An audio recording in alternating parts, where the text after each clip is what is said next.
Hello student, this is Ron Chaudhary and you are watching Reps Classes, the only channel for the physics, that is only physics वाला channel, ठीक है.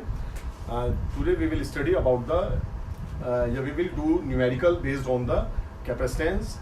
So first of all, we have to know that when a dielectric slab is inserted between the two plate capacitor and battery is disconnected.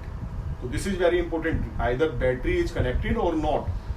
When we insert a dielectric slab between the plates but battery is disconnected, then what will be effect on its charge, on its capacitance, on its electric energy, on its potential difference and on its total energy. तो first case हमारा होगा कि battery को हम fully charge करेंगे, फिर battery को disconnect कर लेंगे और उसमें डाइलेक्ट्रिक स्लैब इंसर्ट करेंगे. तो हम चेक करेंगे 4-5 चीजें इसकी, ठीक है. तो दूसरा केस हमारा होगा कि बैटरी को हमने चार्ज किया, बैटरी कनेक्टेड है और डाइलेक्ट्रिक स्लैब इंसर्ट की, then what will be effect on its charge, capacitance, electric field, potential difference and its total energy. तो दिस इज वेरी इंपॉर्टेंट, ठीक है. बहुत इंपॉर्टेंट होने वाला है कि अगर हमें न्यूमेरिकल करना है, कैपेसिटेंस को समझना है, तो इन चीजों पे क्या इफेक्ट पड़ता है, ठीक है. Now start. तो we see effect of dielectric when the battery is kept disconnected from the capacitor, ठीक है.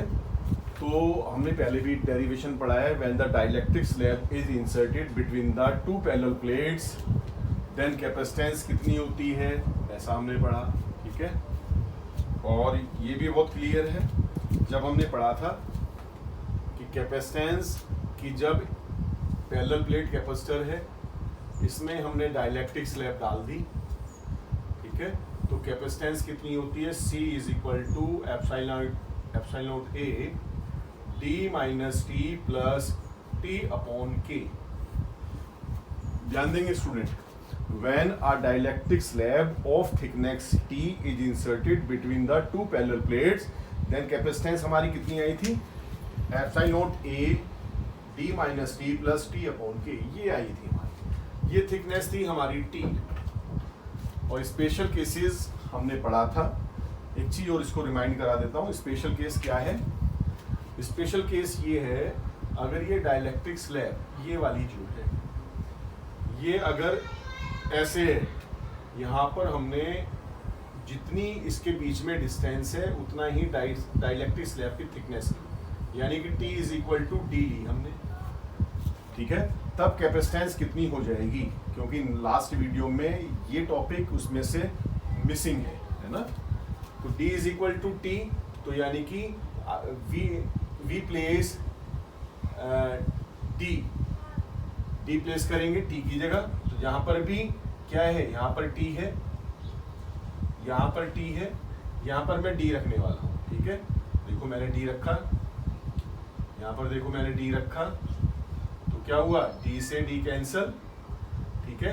तो ये क्या बचा, ये बचा है C is equal to epsilon A D upon K, D upon K. और ये कहाँ चला जाएगा, ऊपर, ठीक है. तो डायरेक्टली मैं इसको ऊपर भेज रहा हूँ, यहाँ से ये K ऊपर जाएगा. देखते हैं यहाँ से इतना वीडियो आ रहा है, यस, ठीक है, वेरी गुड. तो K आ रहा है ऊपर, ठीक है. तो ये क्या हो जाएगा, C is equal to K चला गया ऊपर, K epsilon A upon D. तो ये किसका फॉर्मूला है, एप्सिलॉन A अपॉन D. हाँ जी, ठीक है. ये किसका फॉर्मूला है, ये जो है, ये है C नोट, जो हमने पहले लास्ट लेक्चर में लिखा था. तो ये है C नोट का फॉर्मूला. तो C इज इक्वल टू क्या आ जाएगा, K C नोट. ये चीज मिसिंग थी लास्ट लेक्चर में, ठीक है. उसमें से जब मैंने उसको ट्रिम किया था तो ये लेक्चर कटा हुआ है इसमें. तो इसको देख लें कि जब हम डाइलेक्ट्रिक स्लैब डालते हैं थिकनेस T की, तो फॉर्मूला आता है epsilon A D minus T. यहाँ T था, यहाँ पर भी T था, T अपॉन K. लेकिन जब हम एक डाइलेक्ट्रिक स्लैब उतनी थिकनेस की डाल दें जितना दो पैरेलल प्लेट्स के बीच में डिस्टेंस है, यानी कि T is equal to D. तो जहाँ पर T है वहाँ D पुट कर दिया, D से D कटा, D अपॉन K, K जाएगा ऊपर, ये वाला K यहाँ पर आ गया. एप्सिलॉन A अपॉन D किसका फॉर्मूला है, original capacitance when there is no dielectric slab, उसका फॉर्मूला है. यहाँ C नोट कर दिया. तो कहने का मतलब है When a dielectric slab is inserted between the two parallel plate capacitor, then its new capacitance ये वाली becomes K नोट टाइम्स हो जाएगी its original capacitance. क्लियर है? यस. ठीक है, अब ये क्लियर है. अब हम ये टॉपिक करने वाले हैं बच्चों, जो कि अगर हमें न्यूमेरिकल करने हैं तो न्यूमेरिकल पॉइंट ऑफ व्यू से ये पॉइंट जो है हमारे काफ़ी इंपॉर्टेंट है. पहले मैं इसको रफ कर दूं, जो ये टॉपिक हमारा मिसिंग था उसमें. ठीक है, इसको अच्छे से एक बार रिवर्स करके देख लेंगे. ठीक है, ये मैंने रफ कर दिया. अब देखते हैं बच्चों, क्वेश्चन हमारा ये है कि डाइलेक्ट्रिक स्लैब तो हमने डाल दी. ठीक है, इफेक्ट ऑफ डाइलेक्ट्रिक स्लैब का क्या इफेक्ट पड़ेगा when the battery is kept disconnected. हमने क्या किया, एक कैपेसिटर को क्या किया, कैपेसिटर को चार्ज किया पहले अच्छे से. ठीक है, चार्ज करने के बाद बैटरी को हटा दिया. ऐसे देख लो, यहाँ पर एक पैरेलल प्लेट कैपेसिटर है, बैटरी से चार्ज किया अच्छे से, ये चार्ज हो गया. ठीक है, फुल्ली चार्ज हमने कर लिया. वो चार्ज कब तक होता है, जब तक बैटरी के पॉजिटिव चार्ज बैटरी के पॉजिटिव प्लेट के इक्वल ना हो जाए, और बैटरी के नेगेटिव चार्ज बैटरी के नेगेटिव टर्मिनल इसके दोनों इक्वल ना हो जाए, तब तक चार्जिंग चलती है. और जब ये इक्वल हो जाता है, चार्जिंग विल स्टॉप. ठीक है, हमने ये देखा. अब हमने क्या किया, बैटरी फुल चार्ज है, बैटरी को डिस्कनेक्ट कर दिया. बैटरी को डिस्कनेक्ट किया और इसमें क्या डाल दी, डाइलेक्ट्रिक स्लैब ये डाल दी. बैटरी को डिस्कनेक्ट करने के बाद डाइलेक्ट्रिक स्लैब हमने इंसर्ट की है. ठीक है, और डाइलेक्ट्रिक स्लैब इंसर्ट करने के बाद टोटल चार्ज पे क्या इफेक्ट पड़ेगा, इलेक्ट्रिक फील्ड पे क्या इफेक्ट पड़ेगा, पोटेंशियल डिफरेंस पे क्या फर्क पड़ेगा, और उसकी कैपेसिटेंस पे क्या फर्क पड़ेगा, टोटल एनर्जी पे क्या इफेक्ट पड़ने वाला है. बहुत इंपॉर्टेंट टॉपिक है. ठीक है, अच्छे से इसको देखेंगे. ठीक है, मैं यहाँ इसको रफ कर रहा हूँ. कंडीशन तुम्हारे सामने है, बैटरी मैंने पहले चार्ज किया, बैटरी को डिस्कनेक्ट किया, उसके बाद डाइलेक्ट्रिक स्लैब को इसमें इंसर्ट किया. चलिए, तो पहला पॉइंट देखते हैं बच्चों. पहले सबसे पहले मैं लिख देता हूँ, original initial capacitance C naught थी जब डाइलेक्ट्रिक नहीं डाली. यहाँ लिख देता हूँ साइड में. इलेक्ट्रिक फील्ड ई नोट था जब डाइलेक्ट्रिक स्लैब नहीं डाली. पोटेंशियल डिफरेंस भी वी नोट था जब डाइलेक्ट्रिक स्लैब नहीं डाली. ठीक है, और चार्ज भी क्यू नोट था जब डाइलेक्ट्रिक स्लैब नहीं डाली. एनर्जी भी यू नोट थी जब डाइलेक्ट्रिक स्लैब नहीं डाली. नोट माने ओरिजिनल है ना, original capacitance, original electric field, original potential difference, original charge, original energy, ऐसा हमने मान लिया. ठीक है, तो इसको ध्यान रखें जरा. बस जहाँ पे मैं नोट लगाऊंगा ये समझ लो पहले की है. तो पहले चार्ज की बात करते हैं बच्चों. चार्ज का क्या हुआ, बैटरी पहले तो बैटरी कनेक्ट थी, ऐसे करके बैटरी कनेक्ट थी, चार्जिंग ट्रांसफर हो रहे थे, चार्ज ट्रांसफर हो रहे थे, बैटरी हटा दी, चार्ज कहाँ से ट्रांसफर होंगे, नहीं होंगे. तो क्या होगा, जितने चार्ज जा चुके उतने ही चार्ज रहेंगे, यानी कि चार्ज विल रिमेन कांस्टेंट. अब चार्ज क्या है, चार्ज अब कांस्टेंट रहने वाले हैं. ठीक है, तो पहला पॉइंट हमें समझ क्लियर है, क्योंकि बैटरी एक्स्ट्रा चार्ज नहीं देगी, जितने चार्ज वो ले चुकी थी वो ले चुकी थी. तो मैं यहाँ लिख देता हूँ, charge will remain constant, will remain constant, that is Q not. Clear है. चलिए जी, फर्स्ट पॉइंट क्लियर हुआ. नेक्स्ट चलते हैं आगे. इलेक्ट्रिक फील्ड पे क्या इफेक्ट पड़ने वाला है. इलेक्ट्रिक फील्ड क्या इफेक्ट पड़ने वाला है, जब हमने डाइलेक्ट्रिक स्लैब उसमें डाल दी तो हमें अच्छे से पता था क्या होता था. हमने प्रीवियस लेक्चर में पढ़ा था, मैंने dielectric slab is inserted, dielectric भी डाली थी और एक कंडक्टिंग स्लैब भी डाली थी, है ना. इलेक्ट्रिक फील्ड को तो डिक्रीज होना ही होना है. इलेक्ट्रिक फील्ड यहाँ पर डिक्रीज हो गया. ठीक है, देखेंगे जरा. डाइलेक्ट्रिक स्लैब हमने डाली थी, याद है हमें, जब when we insert dielectric slab between the two parallel plate capacitor, electric field क्या हुआ था, रिड्यूस हुआ था. कितना टाइम्स, के टाइम्स हुआ था. याद है बच्चों, ये लिखा था हमने, डाइलेक्ट्रिक कांस्टेंट का फॉर्मूला लिखा था, K is equal to E naught upon E, ये लिखा था. और यहाँ से न्यू फील्ड कितना आया था, new field is equal to E naught upon K, 1 upon के टाइम्स रिड्यूस हुआ था. पहले प्रीवियस लेक्चर पढ़ लिया करें अच्छे से। ये आया था और न्यू फील्ड, ये न्यू फील्ड है, new field becomes 1/k times to the original field. ठीक है, तो डायरेक्टली मैं इसको लिख रहा हूँ यहाँ पर।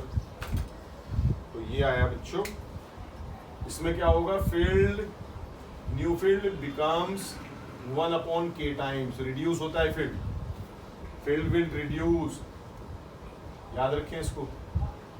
डाइलेक्ट्रिक स्लैब वाला डेरिवेशन दोबारा से पढ़ लें एक बार। ठीक है, तो ये हमने देख लिया। और वी नो वेरी वेल क्या V इज इक्वल टू क्या होता है, ED। V is equal to क्या होता है, ED होता है। तो इलेक्ट्रिक फील्ड 1/k टाइम्स हो जाएगा, तो potential difference become also 1/k times, ये भी 1/k टाइम्स हो जाएगा। ठीक है, डायरेक्टली लिख रहा हूँ उसको भी, चलिए इसको भी हमने डायरेक्टली लिखा। तो V is equal to V0/k। चलिए क्लियर है अभी तक तो। भाई charge will remain same, electric field भी डिक्रीज हो गया k टाइम्स, और ये भी k टाइम्स रिड्यूस हुआ। कैपेसिटेंस को देखते हैं। ठीक है, कैपेसिटेंस देखते हैं बच्चों। कैपेसिटेंस का फॉर्मूला क्या है, लिखते हैं यहाँ से। कैसे, चलिए C is equal to Q/V। Charge कितना है, Q0 है। पोटेंशियल कितनी है, V है। देखो ये लिखा मैंने फॉर्मूला। ठीक है, कैपेसिटेंस का फॉर्मूला हम जानते हैं Q/V, लेकिन चार्ज कितना है, Q0 है, और V कितना है, V की वैल्यू मैं यहाँ पुट कर देता हूँ बस यहाँ पर, is equal to Q0 V0/k। ये रख दिया मैंने। ठीक है, K कहाँ जाएगा, वो चला जाएगा, K Q0/V0। ठीक है, और फिर वही है C is equal to Q/V, क्या होता है, कैपेसिटेंस। अगर यहाँ पे नोट कर देंगे ओरिजिनल चार्ज, पोटेंशियल डिफरेंस, तो यहाँ भी नोट आएगा। तो इसकी जगह क्या रख सकते हैं, ये रख सकते हैं। क्लियर है, तो मैं रख देता हूँ उसको। ठीक है, तो Q0 इसकी जगह आ गया कितना, KC0। तो इतना हमें पता है, जब when we insert a dielectric slab between the two parallel plate capacitor, then its original capacitance becomes K times, then its new capacitance becomes K times to its original capacitance। Clear है, इतना भी clear है। Space अभी है, अभी हम देख लेते हैं टोटल एनर्जी। कैपेसिटेंस भी देख लिया, तो टोटल एनर्जी भी स्टोर करता है। तो एनर्जी का क्या इस पे इफेक्ट पड़ता है, क्या लगता है बच्चों, वैसे एनर्जी का क्या होगा, क्यों भाई, डिक्रीज होगी, इंक्रीज होगी। चार्ज सेम है, ये घट रहा है, ये घट रहा है, चलो देखते हैं। डिक्रीज होगी, इंक्रीज होगी। पहले वीडियो स्टॉप करके इसको लिख लें कि तुम्हारी साइड से इंक्रीज होगी या डिक्रीज होगी। ठीक है, अब देखते हैं इंक्रीज होगी या डिक्रीज होगी। यहाँ मैं लिख दूं कि रेड से क्या है, एनर्जी स्टोर।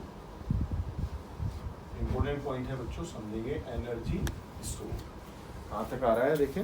एनर्जी स्टोर्ड आगे लिखना पड़ेगा, छोटा सा लाइन में, बस यहाँ से लिखता हूँ। चलो, एनर्जी स्टोर्ड बच्चों, ये फॉर्मूला क्या होता है, 3 फॉर्मूले आए थे। हाफ CV², क्योंकि हमारे पास कैपेसिटेंस भी है, हमारे पास पोटेंशियल भी है, तो मैंने इस वाले फॉर्मूले को यूज़ किया। हाफ CV², ठीक आ रहा है बिल्कुल, इसके नीचे कोई स्पेस नहीं है। तो we will put the value of C। Value of C क्या है, ये वाली वैल्यू।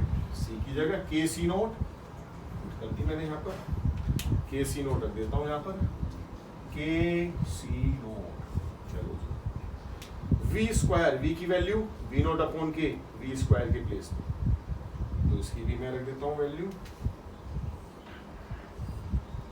कितनी बच्चों, V0² K²।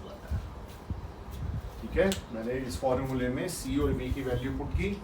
एक K से एक K कैंसिल हो जाएगा, याद रखेंगे, एक K से K कैंसिल, तो वी विल गेट क्या, तो हमें मिलेगा हाफ C0 V0², K तो मैं यहाँ लिख लेता हूँ 1/2K, ऐसे मैंने लिख लिया, K है ना, या ऐसे करता हूँ 1/K यहाँ लिखा, और 1/2 यहाँ क्या बचा, सी नोट वी नोट का स्क्वायर। क्लियर है, ये बचा था। और ये किसका फॉर्मूला है, एनर्जी का है। एनर्जी का हाफ सी वी स्क्वायर और यहाँ पर half C note V nought है, तो किसका आ जाएगा, यू नोट का फॉर्मूला बन जाएगा। ओरिजिनल एनर्जी जो पहले थी, क्योंकि नोट है यहाँ पर, ओरिजिनल के लिए आता है नोट, जो यानी कि बिफोर डाइलेक्ट्रिक स्लैब से पहले जो थी। तो क्या है, एक बार देख लेते हैं बच्चों, स्पेस है तो मैं लिख देता हूँ, उसका आंसर नहीं है, अब नहीं आएगा तो मैं इसको यहाँ लिखूँ, थोड़ा सा यहाँ स्पेस ले लेते हैं। ठीक है, तो we will get U is equal to original energy will decrease by कितना, 1/k, ये भी डिक्रीज होगी। तो अगर कैपेसिटर को हमें जानना है तो ये पॉइंट्स काफ़ी इंपॉर्टेंट हैं। ठीक है, तो हमने ये कर लिया, क्या चीज़ डिक्रीज होगी, क्या चीज़ इंक्रीज होगी, अपने माइंड में रखें। You can do any type of numerical very easily. Clear है, चलिए सेकंड केस देखते हैं बच्चों। ये कब है, ये when the battery remains connected, battery को डिस्कनेक्ट नहीं करेंगे। ये पहला plate capacitor, positive positive negative negative, battery will remain connected, यहाँ इसको ऐसे ही छोड़ेंगे। डाइलेक्ट्रिक स्लैब अब हम इसमें डाल देंगे, अब चेक करेंगे। ठीक है, बैटरी को हमने कनेक्टेड रखा और उसमें डाइलेक्ट्रिक स्लैब डाल दी। अब हम देखेंगे चार्ज का क्या होगा, फील्ड का क्या होगा, potential difference, capacitor, energy store. अब क्या इफेक्ट पड़ेगा, है ना, देखते हैं। तो बिल्कुल हमें क्लियर हो जाएगा कैपेसिटर के बारे में क्या इफेक्ट पड़ता है। ठीक है, उसके बाद हम न्यूमेरिकल शुरू करेंगे। ठीक है बच्चों, तो देखते हैं, पहले ये करते हैं, इसमें इंक डालूं थोड़ी सी मैं।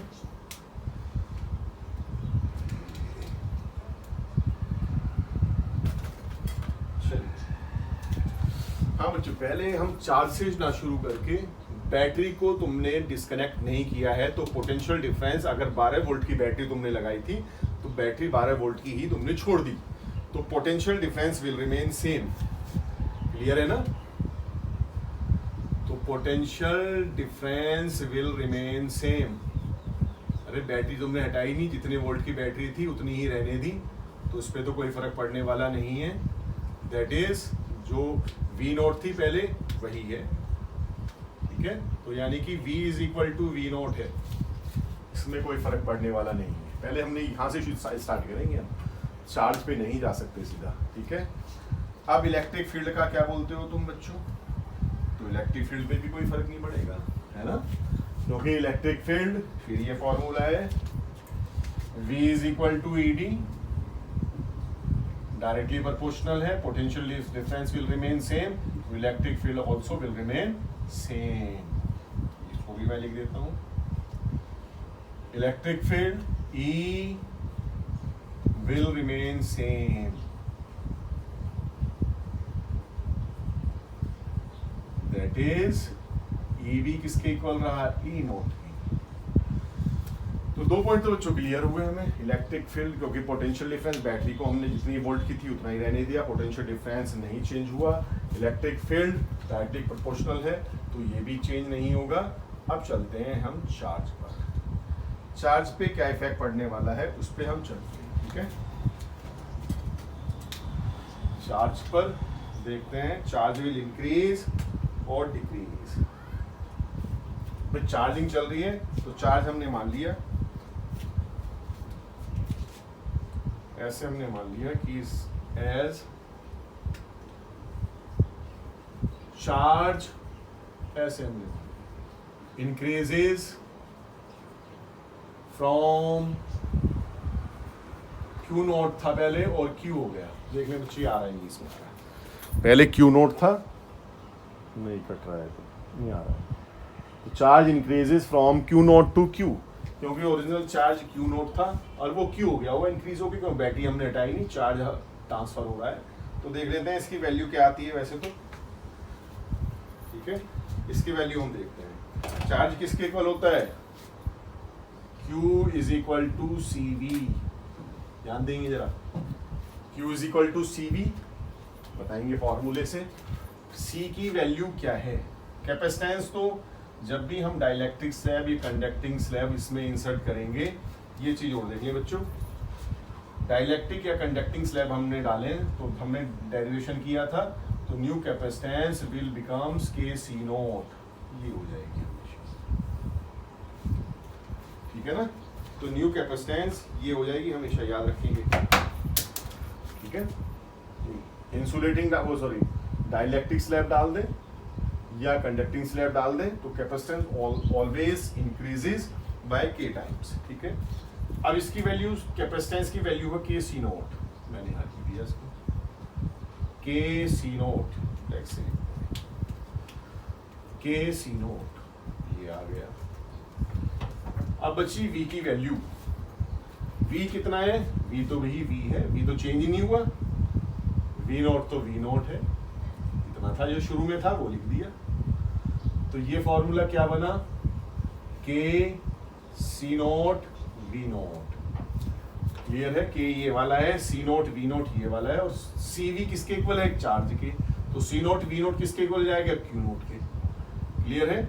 ये हो जाएगा क्यू नॉट के इक्वल, तो क्या आएगा, therefore Q is equal to कितना, के क्यू नॉट। ध्यान देंगे इसको भी, जरा इंपॉर्टेंट पॉइंट है भाई। Q is equal to C V, और सी कितना है, के सी नॉट रख दिया, वी कितना है, वी वी नोट के इक्वल है, चेंज ही नहीं हुआ, जितना ओरिजिनल था वही था, वी नोट मैंने यहाँ रख दिया। तो सी नोट वी नोट, ये रहा C note V naught, C V is equal to Q है, तो C note V naught, C note V naught Q naught के इक्वल हो जाएगा। तो न्यू चार्ज, जो charge will increase by K times, K times increase होगा charge, clear है। ये हमने कर लिया, आगे देखते हैं आप जरा। एनर्जी स्टोर देख लेते हैं इसी तरीके से बच्चे, जैसे ये किया था एनर्जी स्टोर, ठीक है ना, यहाँ तक तो आएगा। देखते हैं एक बार, एनर्जी स्टोर यहाँ तक आएगी, हाँ बिल्कुल आएगी।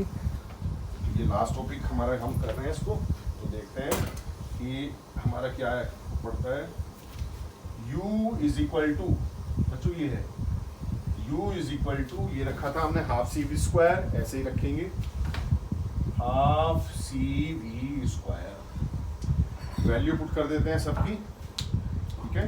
किसकी रखें, सी की रखें, हाफ के सी नोट, ये रख दी बच्चों। किसकी रखनी है, अब वी नोट की रखनी है हमें, ठीक है। तो वी नोट की रखेंगे हम, वी नोट क्या है, V square V nought square के इक्वल है, तो मैं डायरेक्टली यहाँ लिख देता हूँ इससे, तो वी नोट स्क्वायर ये रख दिया, क्योंकि v is equal to V nought है, चेंज ही नहीं हुआ था, ठीक है। तो finally u is equal to half, और c वी नोट स्क्वायर किसका फॉर्मूला है, c V nought square energy का, क्योंकि एनर्जी का formula half C V square u का है, तो half C note V nought square किसका हो जाएगा, u नोट का, ठीक है। अगर मैं इसको बच्चों ऐसे लिखूँ, यहाँ लिख देता हूँ 1/k, ठीक है, ऐसे लिखा, सॉरी के तो ऊपर है इस बार, के यहाँ पर है, और half C note V nought square ऐसे, तो ये क्या हो जाएगा, तो ये आ जाएगा new energy becomes K times to its original energy, ठीक है। New energy will becomes K times of its original energy, ठीक है बच्चों। इंपॉर्टेंट पॉइंट था। अब कल का लास्ट लेक्चर जो मेरा होगा उसमें टोटल एनसीईआरटी न्यूमेरिकल्स होंगे या बोर्ड बेस्ड जो क्वेश्चन होंगे, कल का लास्ट लेक्चर बिल्कुल जो न्यूमेरिकल बिल्कुल कंप्लीट करेंगे, थ्रू चैप्टर कदम कंप्लीट करेंगे, ठीक है। ओके, इसको अच्छे से कंसेप्ट को क्लियर रखें अपने माइंड में। ओके बाय बच्चों।